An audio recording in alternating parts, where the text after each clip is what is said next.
There were not many people who understood just how broad his interests were. And it's a huge advantage if you have somebody who can be recognised as that. And so we literally came back from school, climbed on our... What if the future of the monarchy was nearly shattered by something as small as a misplaced spotlight, and only one person noticed in time? This isn't just another royal tale. This is a story of silent sabotage, quiet bravery, and the fierce love of an aunt who saw what no one else did. Behind the polished palace walls, where every smile is measured and every appearance rehearsed, something far more dangerous was unfolding. And Princess Anne, she wasn't going to let history repeat itself. It all began with a seemingly innocent family event. Princess Charlotte, just beginning to step into her role under the public gaze, was set to speak at a carefully orchestrated gathering. A simple moment, a milestone, the kind designed to ease her into royal life with grace. It was supposed to be charming, a small but meaningful step, watched by dignitaries, press, and the world. Her tiny voice would carry the weight of centuries-old tradition, a symbol of the monarchy's continuity. But something didn't sit right with Anne. It was more than instinct. It was something deeper, an ache of memory, a warning from the past, a tension she couldn't shake. She'd been around long enough to know that danger in the palace rarely comes loudly. It seeps in, disguised as oversight, dressed in formality. She noticed the little things first. A shift in the event schedule that moved Charlotte's segment up slightly, just enough to reduce rehearsal time. Unfamiliar handwriting on Charlotte's cue cards, with vocabulary far too mature for a child her age. Her seat had been placed unusually far from William and Catherine, almost hidden within the row. And the lighting, and narrowed her eyes at the adjustment notes.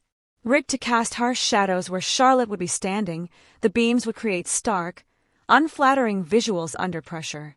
It was subtle, almost invisible to anyone who wasn't trained to look. But Anne had spent decades watching these tactics unfold. Her heart clenched. This wasn't an accident. This was engineered. She had seen it before, how a single uncomfortable photo could dominate headlines, how the press could turn an innocent mistake into a narrative of failure. The room had all the appearances of unity. Smiles, curtsies, coordinated outfits. But Anne felt the cracks beneath the surface. Then she overheard something chilling, a whisper between two staffers connected to Queen Camilla's inner circle. "Let's make it interesting this time." That was it. The final thread. Anne's breath caught. That phrase wasn't playful. It was pointed. And she knew something was terribly wrong. She didn't run to William or Catherine. She didn't raise alarms. Instead, she went home, opened her diary, and began writing with trembling hands. "I've seen this game before," she wrote. "But this time, I won't let it play out." Her entries turned raw, filled with emotion. She wrote of Charlotte's bright, eager spirit, her innocent courage, her gentle voice. She was just a child, and yet already she was being drawn into the palace's cruel games. Anne's pen scratched the pages with fury. She wouldn't let them do this. Not to Charlotte. Not again. In the days leading up to the event, Anne turned investigator. She compared schedules, examined cue cards, and watched the staff. What she found horrified her. Charlotte's notes had been edited just enough to confuse her timing. Her entrance had been moved by 30 seconds, placing her under direct, blinding lights. Even the staff surrounding her had shifted, replaced with aides loyal to Camilla's household. It was all too precise, too familiar. Anne had no more doubt. This was a setup. And so, the night before the event, she acted. Alone. No confrontation, no royal decree.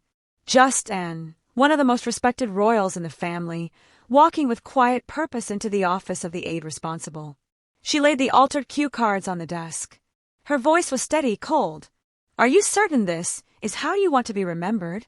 The aide paled, tried to deflect, to deny. But Anne didn't argue. She didn't need a confession. She'd seen enough. She walked out with the original materials in hand and began restoring everything. Charlotte's cards, her entrance timing, her placement beside her parents. She made 2 quiet calls, and by morning, 2 staffers had been reassigned, one to a distant office, the other quietly transferred abroad. No one made a sound about it, and didn't want scandal. She wanted peace. And when the moment came, when Princess Charlotte stepped into the spotlight, the danger had already been erased. She walked with poise, her speech calm and clear. Cameras flashed, applause echoed, and Charlotte beamed, unaware of the storm that had nearly swallowed her. And from the shadows, and stood watching.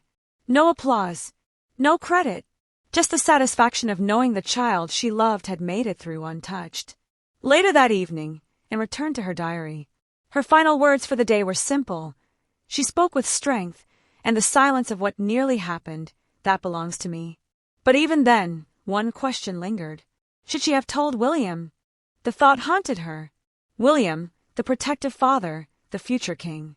His instinct would have been swift, loud, unrelenting. He would have demanded accountability, confronted the staff, maybe even gone to his father, the king. And then what? Headlines. Scandal.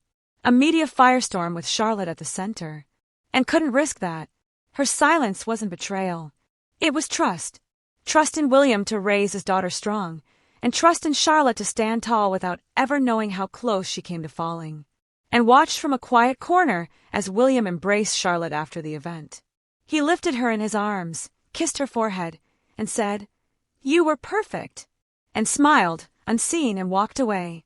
That moment belonged to them, and she would never let anything tarnish it. In her final entry that week and wrote, "Real power doesn't always shout. Sometimes it whispers. It steps in quietly, fixes what's broken, and leaves no mark." This wasn't the first time she had done it. Years ago, she had shielded Catherine from a similar humiliation. A quiet maneuver during a high-stakes gala where a last-minute wardrobe change and speech alteration nearly undermined the future queen's confidence. And had stepped in back then too, without fanfare, without recognition. No one ever knew. No one needed to. She wasn't after glory.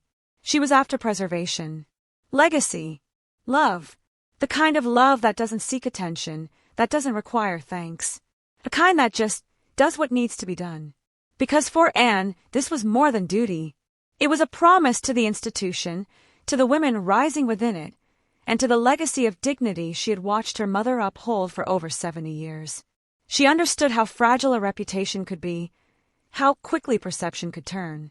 One stumble, one manipulated moment, and the media could rewrite an entire narrative. She had seen it happen too many times before. And so, Princess Anne continues to stand, not in the spotlight, but just beyond it. A quiet sentinel, a guardian of the next generation, protecting with precision, loving with restraint, watching every movement, listening for the whispers others miss. She doesn't crave the applause. She only craves assurance that the young royals in her care are allowed to grow without sabotage, without traps. And in doing so, she reminds us that not all heroes wear crowns. Some carry diaries instead. And now we turn to you. What do you think really happens behind palace doors? Are there more quiet protectors like, and we'll never know about? Drop your thoughts in the comments. And if you want more untold royal truths and powerful stories that unfold in silence, hit that subscribe button. Because sometimes the most important voices are the ones you never hear.